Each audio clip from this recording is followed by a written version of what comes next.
that we got from Cross of Christ when we did the assessment, which for those that aren't from there, essentially just a survey that went out that just asked questions along these lines, right? Like how often when an issue comes up, do you go to the Bible versus Oprah? That wasn't actually the question, but those types of questions, and then what's your experience in community, and then a lot of questions around the experience in engaging neighbors and in mission and evangelism.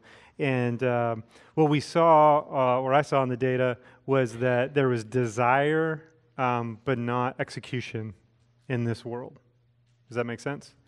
So where here we feel comfortable, you see a lot more execution in what's going on. Here it was, yeah, there's desire to do that, but it was really hard to get there. And so for me, that whole idea of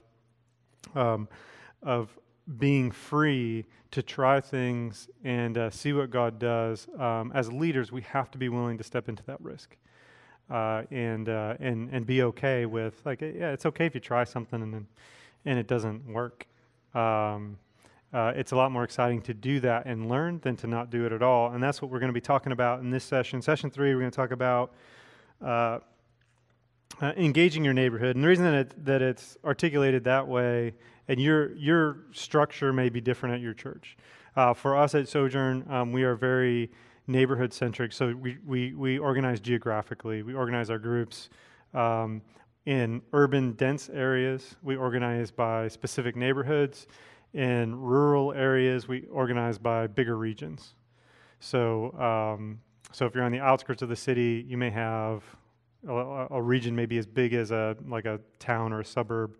But if you're inside the city, you may specifically have a city or a neighborhood or a borough or whatever you call them in your city. And so when we talk about engaging neighbors, the concept behind geographic, and you don't have to organize that way. You can organize, some churches organize by life stage, some churches organize by affinity.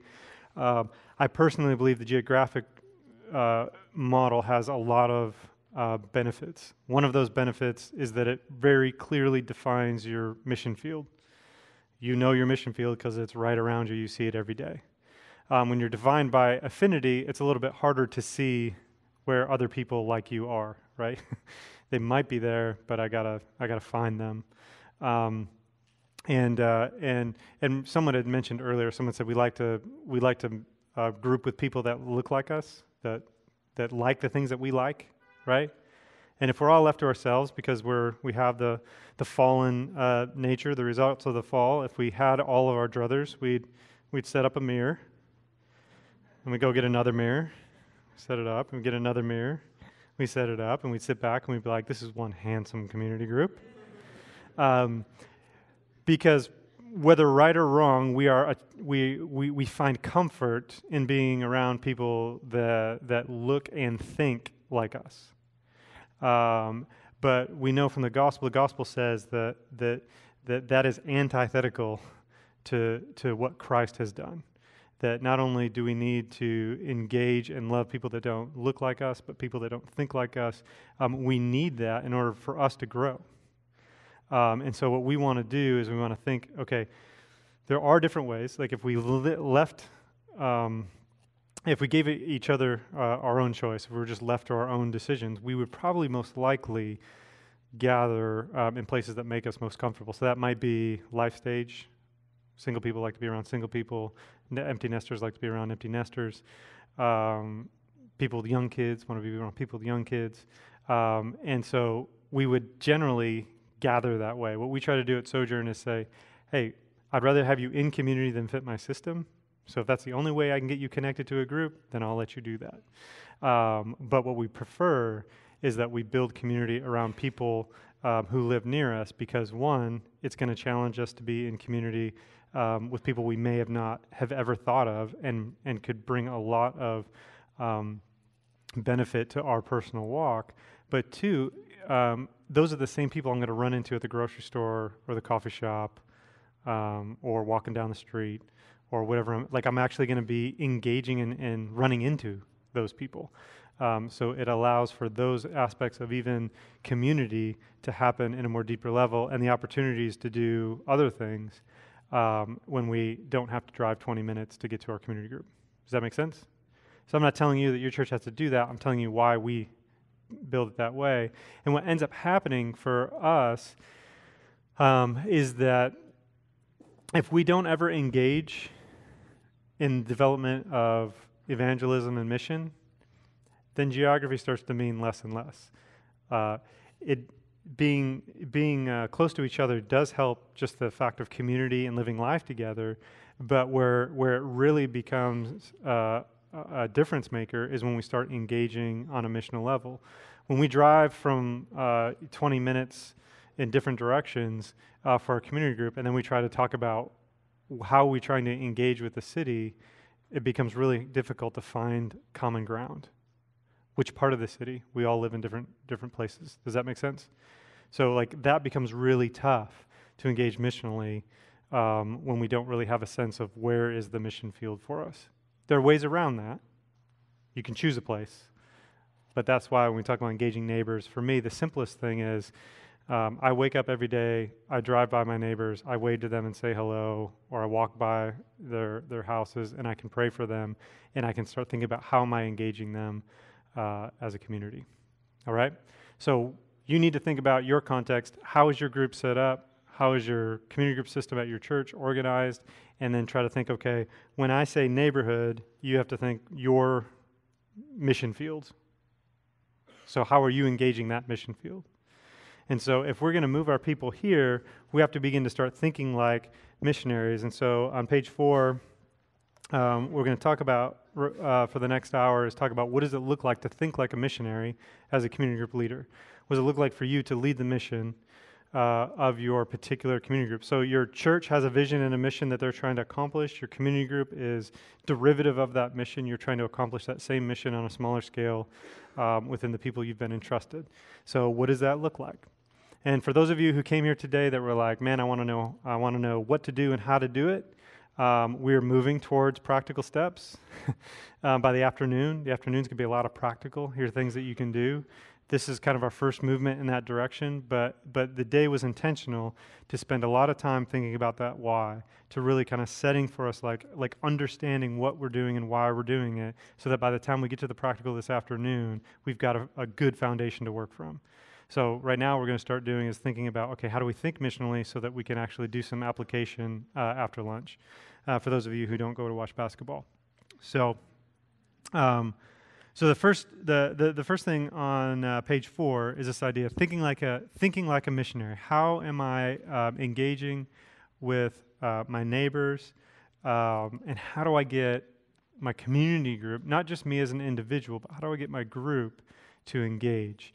And the first thing we have to do is understand barriers to the gospel.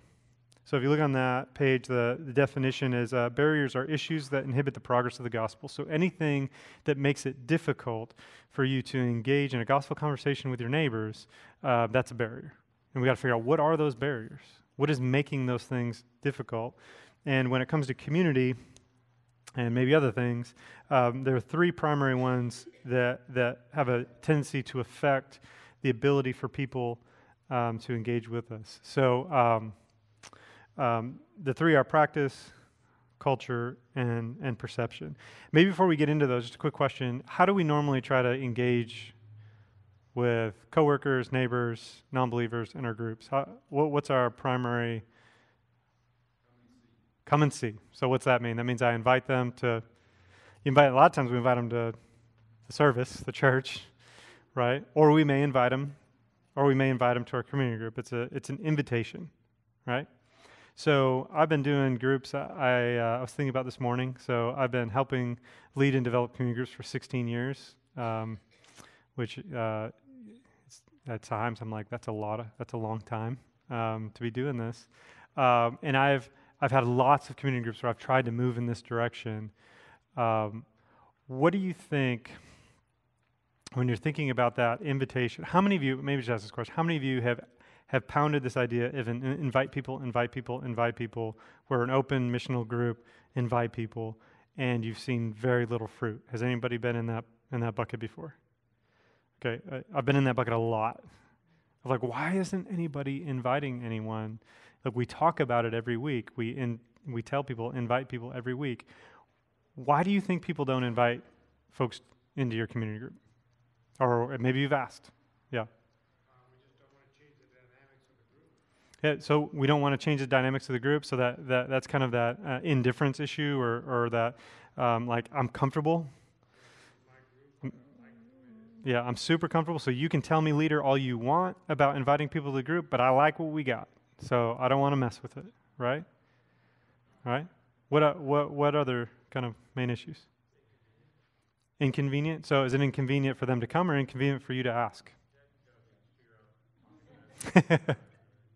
Yeah, maybe a little bit of both. They find it inconvenient, all right? If you... let me see if I can think of I probably should have had this written down before I got up here.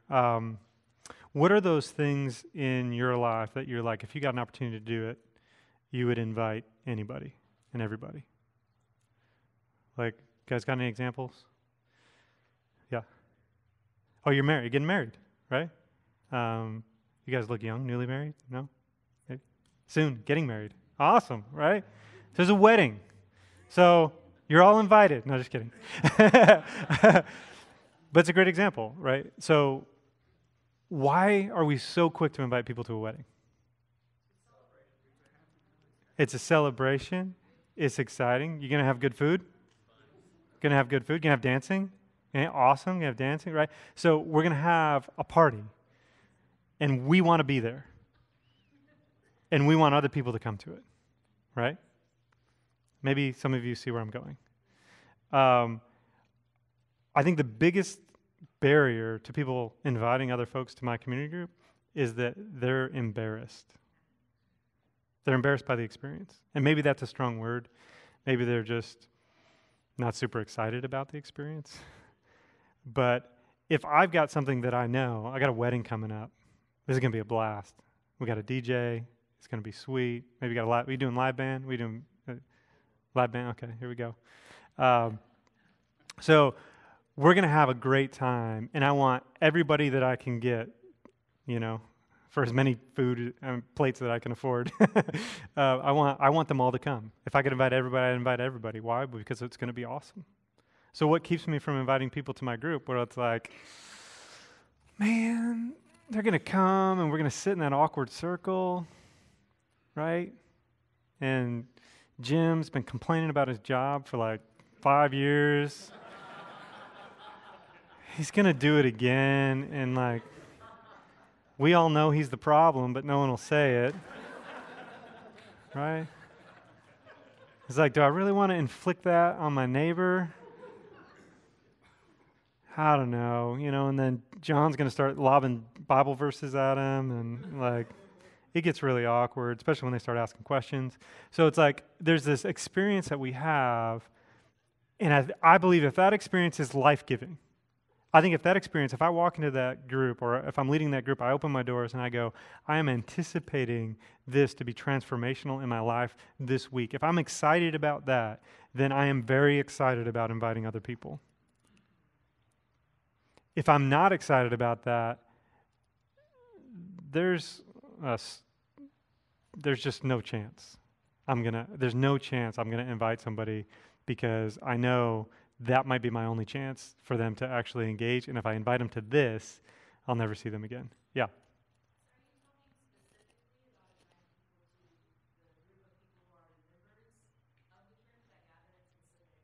Yeah, I'm talking about inviting people into a community of believers, into a community group. So churches may be different. When I think of a community group and I think of this, and the way that we do it at Sojourn is that our groups are open to members, non-members, non-believers, anybody that'd be willing to come. They're open and growing and replicating. So what happens though is we say, hey, we have open groups, but the only people that come in, I'm saying what happens oftentimes is that the only people that come in are people that come into the church and then get connected through someone at the church to come to our group. But our ability to invite our neighbors, non-believers, engage in actual mission and evangelism we have a hard time inviting people in. And I think part of it, a large part of it, is because the experience itself isn't life-giving. Amen.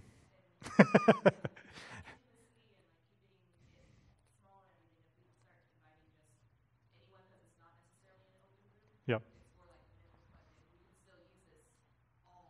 Exactly. Yeah, if that's the way your church organizes it, then yeah, totally. But you'll also see we'll spread this idea out a little bit as we keep going this afternoon. But what I want us to get is that as we talk about these barriers, these issues of practice, culture, and perception, that those barriers are often also the barriers that we don't like. So if we don't like them or they're not life-giving to us, why do we keep doing them? What do you think? Why do we keep doing it? That's the way we've always done it, right? We're familiar with it. We're comfortable with it. But isn't that kind of odd? It's like, I don't know, it's like at Thanksgiving where your aunt makes that nasty bean salad and no one ever tells her to stop bringing the bean salad because it's like, well, she always makes the bean salad. But no one ever eats it. Why is she still making it? You know, it's been 20 years. At some point, like, have her bring something else, right? And so one of the things is just that realization, like if God created us for community because what he wanted us was to experience that love and unity that he experiences within the Trinitarian Godhead, right? Like, so this is a gift. This isn't something that he puts on us like a requirement. It's a gift. He wants us to experience this. So that means that when we step into it, it should be life-giving. It should be something that helps us glorify God and something that we enjoy and makes us, helps us feel more alive. And I don't think that's the definition I would give for most community groups. But I think it should be. I really believe that every group I step into should be that because it's the people of God, it's my brothers and sisters who are all indwelt by the Holy Spirit coming together. It should be life-giving. So if I'm leading that group, what I'm going to do is I'm going to try to figure out what are the barriers to life-giving community, and I'm going to try to address those and build bridges to overcome those issues. Because the issues that make me go, oh, not again, are the same issues that are going to keep me from bringing someone new into the group and are going to be the same issues that keep that person from sticking around once they come in. So let's stop being polite and let's just address the issue. That's the most loving thing we can do, right? Is that we can just say, hey, if this is supposed to be life-giving, as we talk with our group, what would make this more life-giving, right? And if the group looks back at you and it says, if you talked less, this would be more life-giving. As a leader, you should say, thank you for finally telling me. Let me see what I can do. Right? Hopefully you're not laughing because your community group leader is sitting next to you. That would be awkward. I hear a lot of wives laughing. I don't know what that means. So that's what, if we're going to think like, that's what a missionary does, right? A missionary goes into a new place and figures out, okay, what are the things that would keep this people group from being able to hear the gospel? And then looks for bridges. What are the things that are already in this culture that I can use as a bridge for help them understand who Jesus is and what Jesus has done? This is what church planters do when they go into a new city, is they try to understand the city and they try to figure out, okay, why would people not want to attend a church? What are the barriers? And the barriers are, in these issues, I think, practice, culture, and perception. So what are practical barriers? Let's just talk about these. Actually, let's do it a different way. Let's start at the bottom. What are issues of perception? So images, stereotypes, or experiences that people have had with the church that would keep them from, if you invited them to participate in some level of community, that would keep them from doing it. So, wow. So one, we heard hypocrisy. One, there's a stereotype that Christians are hypocrites, and we have this other issue. Maybe the same issue, whatever. So let's just do with hypocrisy. So we've got this issue that people see members in the church as hypocrites, right? So how do we address that?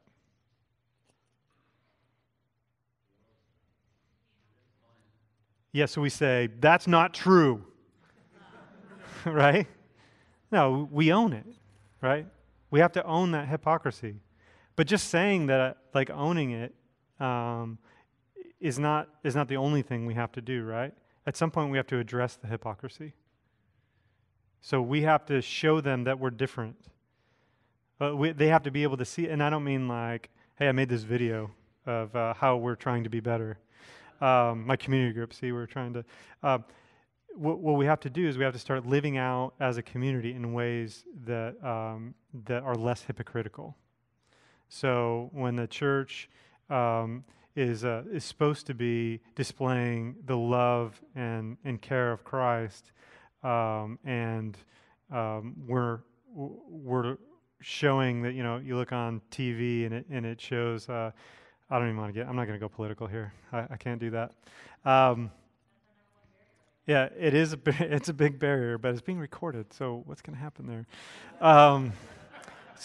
But that's a huge issue, right? I mean, that's a great issue. I'm not like fear of man. Why are we even avoiding this, right? In people in this room, you may not all agree, but that is going to be a significant issue, certainly within the next 6 months. And if something happens that is unspeakable, it could be a lot longer.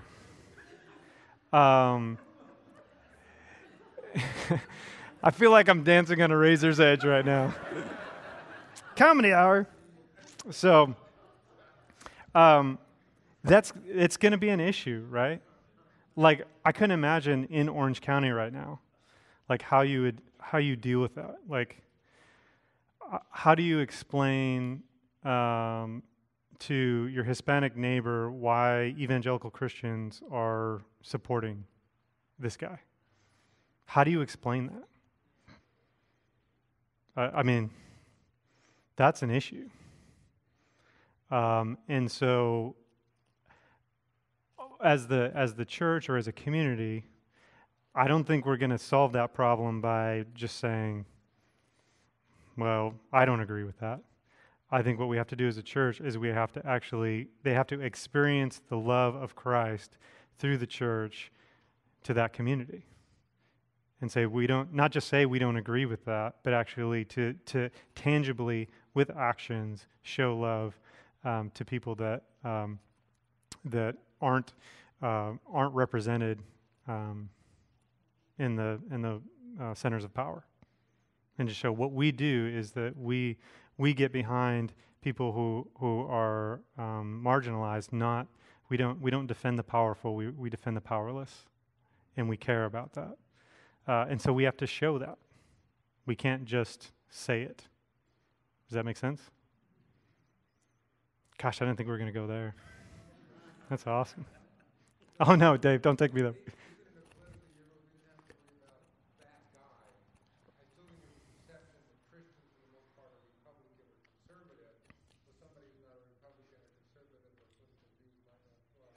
Yeah, I mean that's actually a really good generic way to wrestle with it, right? Is like so what he said was, like, even if we didn't have this significant issue that somehow got attached to the evangelical church, that we, in a political climate, it's, well, if you're Christian, you are Republican. Is that true? It's not true at all. But is that the perception? Without a doubt, right? Like, non-believers think you watch Fox News all the time, just so you know. That's what they think. So that's an issue in a political climate, in a political world, that hey, that's actually a great conversation to have. And you're not supposed to talk about what? Money, sex, and politics? Is that what we're not supposed to talk about? That's a great one to have right now. Why? So that you can blow up a little bit of the preconceived notions. It's like, well, there's some things that I would agree with a Republican worldview on, but there's some I really don't, and there's some things I agree with maybe a Democratic worldview on, but there's some things I don't, and so even breaking down in a conversation about it's really hard. How do you pick when you don't agree with either party and you only get two to pick from? We live in a real an odd world, right? But even having that being able to have that conversation, not being afraid of that conversation. And how do we walk into that conversation not being afraid? Well, one, walk in the Spirit. Like, be a Spirit-filled Christian when you have that conversation. Like be gracious, listen, hear where other people are coming from, and really have a refined understanding of what you really believe, so that you don't walk into that perpetuating the stereotype, right? So that one was a minefield. Any other issues? Yeah. Yeah, we're judgmental, right? And so like that we're looking down on everybody, right?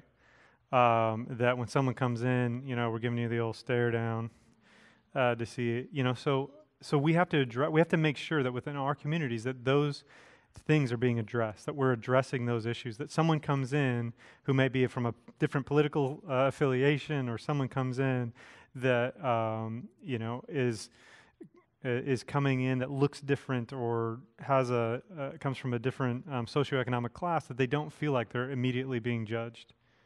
And we can do positive things towards that end of just being active, like one, just acknowledging, like we do these things. Sometimes we do them and we don't know that we do them, right? And so certainly something that we have to think about, perception, and how do we get around it. So like, I was in Seattle for a while. One of the perceptions in Seattle was that Christians don't care about the environment. Is that an issue here? Is it? Some people say, of course. Some people no. In Seattle, it was a big deal. And one of our pastors had a voicemail, and I wish I had recorded it because it's really good for this conversation, but it was something to the effect of, I cannot believe what I'm seeing right now. One of your minions is putting brown recycle in the newspaper bin. It wasn't that he wasn't recycling. It was that it was a new intern that didn't know which bins to put things in. And so when he was recycling, he got them wrong. And the message went on to say, I can't believe you call yourself Christians. And so, and it was funny. It was funny. But it was one of those things of like, man, people really think we don't care about those things. One of the things we should do is train our interns better. Like, make sure you know, like, that's a way to love the neighborhood. Make sure you know which bins, because it means a lot to this culture. But like, even being able to do with a group to be able to say, hey, we're going to organize like trail cleanup, or we're going to do a neighborhood cleanup, because we care about the neighborhood and what it looks like, and we care about the environment, and we want to clean things up. And should we care as Christians about the environment? We should. Our first job was tending the garden, right? We were supposed to make it nice. We weren't supposed to just use it and abuse it. So we have a really good God-given motivation to care about the environment, and we have neighbors that care about it, maybe from a different reason. But we can find common ground in that we both care, and we can work together and address that stereotype. Does that make sense? So we want to think about those. So when I'm asking this question, Orange County is a very big place. So in your neighborhood, think about how people may perceive perceptions that they may have that would maybe turn them off from being able to connect with your community group, even on a social level, and try to figure out, how do we address those? So culture. Culture is language and behavior that alienate people before they can hear the gospel. Think of anything we do. Language, behavior. What's that? Church speak, little Christianese. Throw people off. Come on, you just need to be washed in the blood. That's not weird, is it?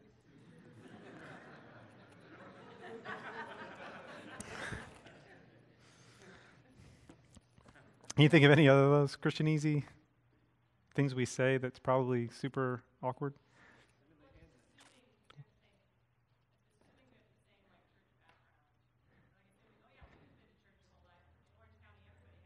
Yeah. Yeah, we tell stories making assumptions that people know, like, well, when Balaam's ass, and you're like, what? What are you talking about? The talking donkey. What?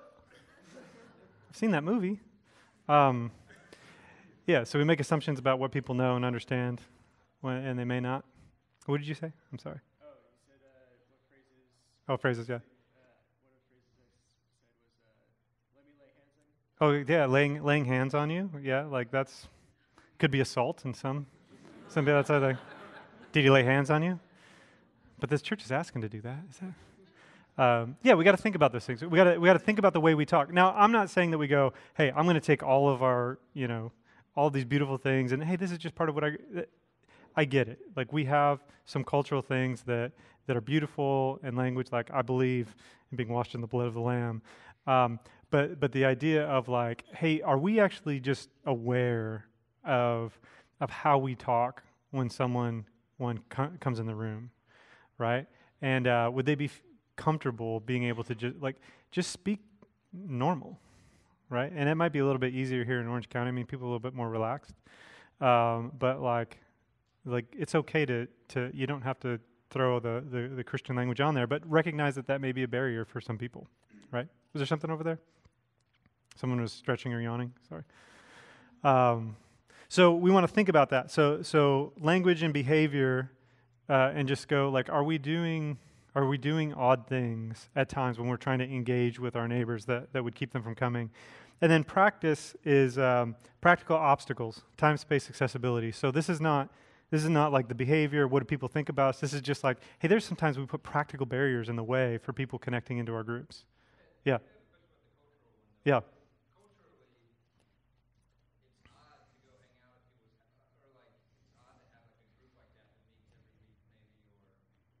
Without a doubt.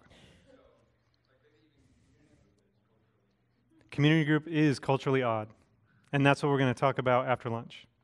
So we're going to get there. So this is kind of the setup for that of going, okay, let's just recognize that this is kind of odd. Yeah, totally. I'm sorry, my life group. Is that better? I don't know. No offense. Someone wrote a book on life groups out there. I might get in trouble. Yeah, totally. Like even some of the stuff that we're doing, it is. Like it's like, oh, that's different. So what do you do to overcome some of those things? Well, one, like stop and take the time to explain what's going on. Why are we doing this? And like recognizing, yeah, it's a little odd. We don't do this in any other sphere of our world. Here's what we're trying to do. This might be new to you. So like, do you have any questions? When you start a new job, you usually get like a buddy that takes you around and explains things to you. Like, take the time to actually explain things to new people rather than assume that they know, right? Can be a way to, like, the idea is that you don't have to just go, oh, that's a barrier, I got to get rid of it. The bridge to the barrier might be an explanation. Or the bridge to the barrier might be doing it a little bit differently so that it's not a barrier anymore. I believe that the only barriers that we should have are the gospel itself, if we can avoid it. I think the gospel is always going to be the barrier. People are always going to stumble over that rock. But it's unfortunate if what we do is we trip them up way before they ever get there, right? If they never get to see that stone because they're already on their face, then we haven't done a good job of being ambassadors for that. So practice. These are practical things that we do that sometimes make it difficult for someone to be able to even connect with community. And maybe I should say that. Well, let's talk about practice for a second. So.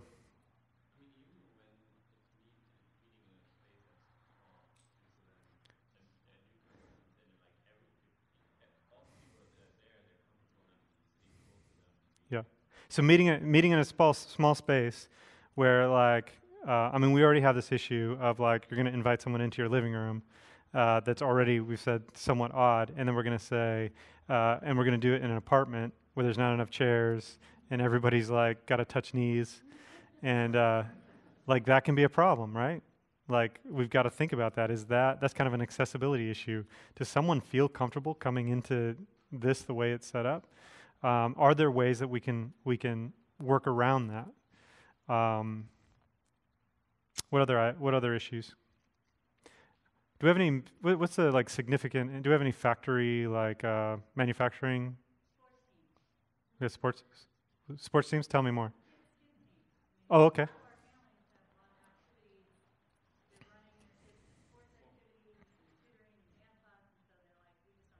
So kids' activities can be a big barrier, right? And so when we talk about kids' activities and we're thinking about barriers, we got to figure out, okay, how would we overcome that? So one of the things that when we moved to Louisville, we put our kids in Little League, and I think we had like 2 weeks in a row where we had to cancel community group because the game was on that night. And then my wise, beautiful wife said, "Why are we canceling group? Why don't we just invite them to the game?" And we just said, "Will they come?" And so we're like, "Let's try." And we just said, "Hey, next week we have a game. Do you guys want to come?" And our entire community group came, had a picnic, and watched the game. And all of a sudden we realized, oh, that wasn't that big of a barrier. As a matter of fact, it was a lot more fun. We actually had a really good time, and the kids felt really encouraged. It ended up being one of those things that we thought was a barrier that actually ended up being an opportunity that we didn't expect. But we still have to deal with the issue like, I got 4 kids, and sometimes they're not all doing the same thing. And so for me, this is probably getting a little bit deeper into this discussion, but sometimes it's challenging even myself or folks in my group of like, do you really need to be in 6 leagues per kid? Like, is that the best thing for our children to be doing all of this crazy activity and missing out on just even developing within the church, right? Is this a practical, yeah. Obviously, this would be like an exception rather than a rule in the context of like how a local church would do community Mm-hmm. groups. But what do you think about the idea of a community group meeting in a public place? That's actually been one of my best experiences. Yeah, without a doubt. Community group missionally. Yeah, sometimes. So the idea is like if this issue of meeting in a home is odd, we meet coffee shops and pubs and depending on what your conscience permits, and you can meet in other places, in parks, at ball fields. That might be an issue of accessibility. People might feel uncomfortable coming to someone's living room, but they might be comfortable coming somewhere else. So we could overcome that barrier of that's an awkward place to land by meeting somewhere else. And you guys, like, other than today, which seems a little bit rainy and wet, but most days you don't have to go inside, right? And so you certainly have those opportunities. Is there a big employer out here, like in any of your neighborhoods or cities, like you're like a lot of people work there? Like for us, we have UPS in Louisville. A lot of people work for UPS. We also have we have a factory. I think Ford has a factory. Disney. Oh, Disney. Yeah. So you might have a lot of people that work at like if you're down in that part of town and you have a lot of people that work for Disney, you got to think about, well, what is the work schedule there? Like what are the shifts? When I was in Seattle, there's a big airplane company you might have heard of. Boeing was there. And they had offset their shifts because traffic's so bad in Seattle. They had offset their shifts so that they wouldn't let out during rush hour. But that meant that if they were working, I think it was that they would one shift would get off at 2 o'clock in the afternoon instead of getting off at 4 or 5, which means by 8 o'clock they were in bed, right? Especially if they had families. So if our community group started at 7, we just practically lost everybody that worked for Boeing, which is a lot of people, right? Or at least anybody that was on that shift. And so just practically the idea of like, oh, if people work at Disney, how would that affect the way that they could interact with our community? If people, what was the other one? Here? Oh no, but if there's another major employer here, you go, okay, how would that affect it? Anybody live in a neighborhood with a lot of little kids? So if you start your group at 7 o'clock at night on a Tuesday night, how does that affect your ability to engage with new families? Pretty much non-existent, right? Like my kids are going to bed by 8 o'clock. So if I have a community group that starts late, I'm probably going to miss those folks. Yeah. Speaking of kids, one practical aspect would be whether or Sure. Yeah. What do you do with children? So do you have a plan for kids that show up? If you don't have a plan, regardless of what that plan is, parents are not going to stick around, right? If they show up and it's like you're like, they could go in the basement, and you look down there and it's like there's one light bulb and it's unfinished, and you're like, I think we're going to leave. Like if you don't have a good plan, then that's gonna affect like are you going to be able to engage with those folks? So all of this is to say, like all we're trying to do is get at the idea of that when we start talking about the practical application this afternoon, is that you got to be thinking very specifically about barriers within your neighborhood. What are going to keep people, and how could I build it in such a way? How could I build this group? When I talk about building a group, I mean like when we set up the time that we meet, how often we meet, how long do we meet for, what happens when we meet, all of those questions that we're going to talk about after lunch. I want you to be thinking about, okay, what are the barriers that I'm trying to overcome when I'm trying to answer those questions? Because what I said at the beginning is, I believe if we know the why and then the for, then the what's, there's a lot of freedom in the what. What do we actually do? And so when we come back after lunch, what we want to do is have very clearly an understanding of these barriers, so that when we talk through it, you're thinking, okay, what would I do uniquely in my group? How would I build my group in such a unique way that it would most reach the people that I'm trying to invite, and would be most life-giving to me as a leader and to the members of my group? Those are the questions we're trying to answer, okay? And bridges are pretty simple. Like those are anything that overcomes the barriers, right? So that can be anything that, like, if it's like a time issue with kids, it's like, we'll start the group at 6 o'clock.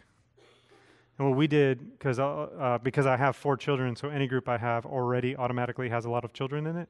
It just takes one more family to kind of, and so for us, we always start at 6 o'clock, and we do a thing where we say, hey, if you haven't fed your kids and you bring them here, we'll feed them. But we feed our kids beforehand, and so mainly because our kids are picky. But we started going, just feed your kids, and then we realized, well, some of the people in the neighborhood, they might not have time. So let's make sure we have something for the kids. But when we did a meal with, like, and it was just kids and everybody, then all the parents did was huddle over their kids and try to feed them, right? And try to get them to eat.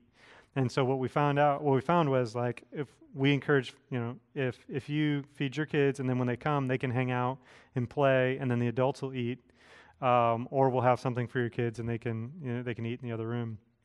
That we found made the most sense for the families trying to come, where they felt really comfortable. Hey, like, when we get there, it's not going to be chaotic. We know there's going to be a meal, and we're starting at 6, so we're going to be done by 8 o'clock, and our kids aren't going to hit the witching hour and turn into whatever they turn into at 8 o'clock. It ain't from heaven. And so we built it because we knew we had a lot of families in the neighborhood that way, right? And so with that, I've got this second section, thinking like a missionary. And essentially what that's saying is, as you're thinking like a missionary, one, you're trying to figure out bridges and barriers, and the second thing you're trying to figure out is, how do you engage with cultural things? How do you engage with things that are happening in your neighborhood? And the idea is pretty simple, is that when you're faced with a decision, should I watch that movie, or should we endorse this event? You got to decide: is this something that we can just accept? It has no moral value, good or bad, and we can just accept it. Is it something we need to reject? It's set itself up in opposition to Jesus, or is it something that we redeem? It's a little wonky, but we could actually redeem it for the work of the Lord. What do you think? What do you think for maybe the stereotype of Christians? Well, like, what do you think the world thinks, like, the 2 categories that we have are? Actually, I think they only think we have 1 category. We just reject everything. And some of you may have grown up in that kind of atmosphere, was like anything from the world must be rejected. And the argument that I would like to make is that we don't have to reject everything from the world. Like, this morning I had what was the pie place I went to? Pie Knot. beautiful, wonderful, what do I know you call that, a meat pie with an egg on it. It came from the world. I didn't need to reject it. I didn't even need to redeem it. I just accepted it as it came, right? So, food, music, art, these are things that in the past the church has had a bad rap for just rejecting out of hand. Things that come, those type of things, they're from the creative nature of God. The fact that people can do art, can do music, can create amazing food. Those are all a picture of that image of God coming out, whether they're a believer or not. So we can accept much of what comes at us from the world, but there are some things that we have to reject. It's like, well, that may be reflecting the creative nature of God, but it's doing it in such a way that is antithetical to the gospel and to who God is. So we may have to reject those things. And there's some things that we may have to just go, hey, we got to figure out a way we can actually redeem this. It's not clearly something I can totally accept, but I can see how it can be redeemed. So like I think of like foodies are kind of in that in that category where like the full-on worship of food by taking pictures of everything you eat is not something we should totally accept. And now it can be redeemed. Put a little Bible verse under each one of those. No, just kidding. But enjoying food to the point of gluttony or even to the point of food worship, we don't accept that, but we do accept the redeeming of like enjoying food for the glory of God, right? So if we learn how to do that, how we can actually worship God in the midst of enjoying food, then we're redeeming something that the world wants to tell us to worship. So that's kind of that redeem bit. Does that make sense? And so as you're thinking like a missionary, you're trying to think about as you're trying to engage and not just become the frozen chosen in your little safe huddle somewhere, not engaging with the world. When you're trying to figure out how to engage with culture and get your people to move in that direction, you're going to have to ask this question at times. And you might even get it wrong sometimes. But like we said, there's freedom, right? So we'll do a Q&A for a few minutes before lunch. So we've got about 10 minutes. What we're going to do after lunch is we're going to get very practical about some of these questions about the typical community group in a home. How do we deal with the fact that that's awkward and a barrier? We're going to deal very specifically with that. How to do this building that I'm talking about. We're going to get very specific in how to build the rhythms of your group. But do you guys have any questions about what we've talked about so far? Yes.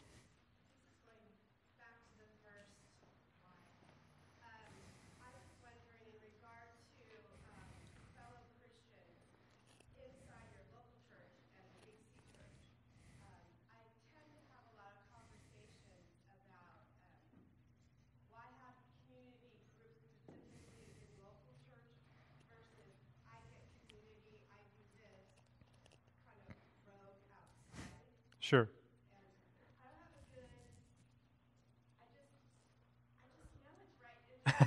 You just say, well, because. And that's great. So the question was engaging with folks that say, well, why do I need to do like essentially sanctioned community within the church when like I get community with my group of friends? Why is that not considered community? The first thing I would say is I would say I wouldn't argue that that's not community, right? I think that is an aspect of community. But when I'm thinking about why do we develop community groups, like I don't think community groups are biblically mandated. I think community is. But we live in a culture in which today we're trying to solve the problem of isolation within the church, isolation with the community as a whole. And the best way we've found to be able to do that is through this manifestation of community that we call community groups. It is the most effective way to be able to draw people in. When someone tells me I've got community, my questions are usually just to ask them about that community. Because I believe the community that God wants us to experience is one that reflects the Trinity, right? So within the Trinity, you have mutual love, you have unity and harmony of purpose. And when I say harmony of purpose, that's the one that usually starts to whittle away at, the group of my buddies we get together. Why isn't that community? Because the harmony of purpose for us as believers is that we are growing in Christ likeness, right? That we're maturing and growing as the body of Christ into that mature, full stature of Jesus that we talked about in Ephesians 4. And so I may have a group of people that I experience some form of community with, like common grace community. I enjoy them. We hang out. But the question is this community driving me towards that unity of purpose and that maturation as a fully formed disciple of Jesus? If that's happening within that group, then great. But most of the time, it's like, well, we hang out and we watch football and we enjoy one another. That's good. You don't have to get rid of that friendship. But we want to have intentional community that says we want to spur one another on towards good works, right? Like we have a community that's actually doing what we should be doing as a church. Even if I get this a lot of times where people are like, well, I have that. We have this closed group. We've been doing this forever. The only problem with that is this question right here.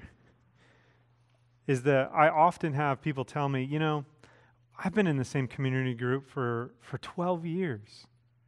And they say that to me as if it's a badge of honor. And what it makes me want to do is weep. Because what they said is for 12 years, we've gathered together as disciples of Jesus. And we've talked about the Bible, and we've cared for one another, and we've never seen a miracle. We've never seen someone be transformed through that community. We've never been able to invite someone in who didn't know Jesus and see them actually transformed. And so when people are talking about that, one of the things I want them to understand is like that's not, I'm not putting that in a category that's not community, but I'm asking them, is that selfless? Are you thinking about other people when you make that choice? That what you're saying is, I got 6 people I like to hang out with, and I just hang out with them. Doesn't that count? And I want to ask that question, well, what about the people that aren't here yet? Because leaders, let's face it, for most of us, whether you're an introvert or an extrovert, you've at least figured out how to adapt to this culture where you've become a leader. So somehow you figured out how to talk to people, right? You wouldn't be a leader if you didn't know how to talk to people. But you're abnormal in our culture. You just are. The majority of people that we meet at work and at the restaurant and within our church, they are deeply, deeply insecure. They don't make relationships as quickly as you do. And so one of the reasons that we choose to do this type of community within the church is because there's a lot of people who aren't just going to naturally find community. There are a lot of people who are lonely and isolated. And if I happen to have the ability to connect and build relationships and friends, it's very selfish of me to say, I got what I need, and not think about those people that may drive me crazy in my community group.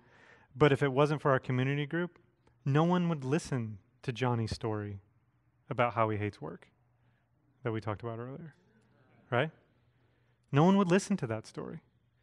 So every time I listen to a story, I think, to him, I'm proclaiming the truth of what Christ did, that someone would actually care enough to listen, because no one else is listening to that guy. So that's why, that's usually my response to, I don't want to be dogmatic and be like, no, you got to do it this with it, but it's just going like, man, do you feel like that's all that God has for you in that community? Maybe what you need to do is take those 6 people and start inviting more people to it. Like see it developing in all 3 of these areas and make it its own group. But invite other people in so you're not just cloistering together. Other questions? In the back.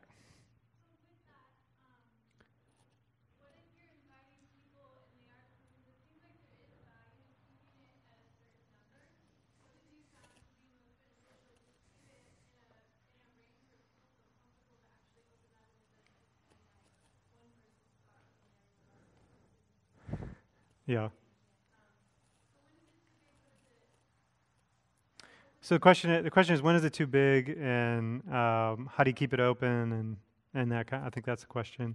And like this is gonna be a challenge with any group. I don't think that there's a number. I think that depends on the group itself, like how much it can handle and still be engaging with people. It's too big when you can't invite anybody else. Like when you've decided we're closing the doors, it's too big. I don't know if this is an appropriate saying, but I used to tell people like, hey, if you're not sitting on the toilet leading, then your group is still open, right? Like if you haven't got to the place where you've opened the door and you're sitting there because there's no, like, you never tell people. I mean, can you imagine if you're new and this has happened to you? You were told to get in a community group. You were told to call this number. You call the number and they say, we don't have room for you. I mean, what's the chances that you're ever going to try that again?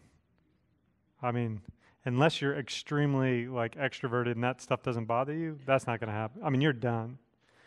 And so to me, it's really important to kind of go, okay, as we're looking at our group, if we're getting to that place where I can't invite anybody else, what do we need to do to plant another group, to be able to say, and this is where people get super nervous.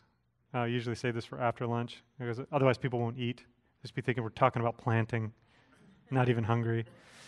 What we do is we plant new groups. And for some reason, when you talk about, I mean, people used to call it splitting, and that's probably why they didn't like it. But when you talk about that, I think what happens in people's minds is they think, I will never see any of these people ever again. This is a nuclear bomb. I have to get, 6 new friends because they're all gone. But if you plant a new community well, you can say, well, here are 2 other couples that we really have been growing close with. We're going to stay together, and we're going to plant these other 3 couples, and everybody else can kind of decide where they want to go. And you have continuity when you do that kind of planting, and then you have continuity with the group that planted. Is that you can still, when we talk about rhythms and different things, you'll find like, if you think that community group only happens Tuesday at 6 o'clock and it can only happen in a living room, then you can't do anything with another group.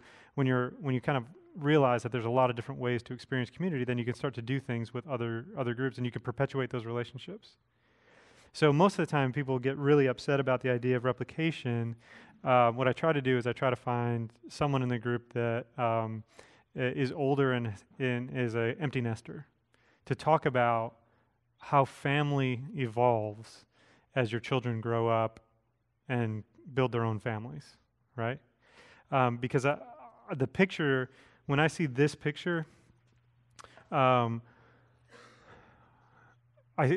picture that I want us to see is the picture of a family, because that's the picture that the Bible gives us, right? God's picture of community is brothers and sisters, not in a generic Christian has a different meaning, but in the actual familial meaning of brother and sister. So when I think about coming together, I think about Thanksgiving dinner. Maybe not the way you actually experience it, but the way you wish Thanksgiving dinner went, right? Your ideal Thanksgiving dinner. That's the experience. It's the experience of my family coming together, loving one another, joking with one another, encouraging one another to grow. So when you think of the idea of I've got a family and it grows, that at some point your son or daughter may build a family of their own. And you don't stop being in relationship with them. You still are connected to them. You still help them. They just don't live in your house anymore. And so when we think about planting new groups, to think about it like that, it's our family growing.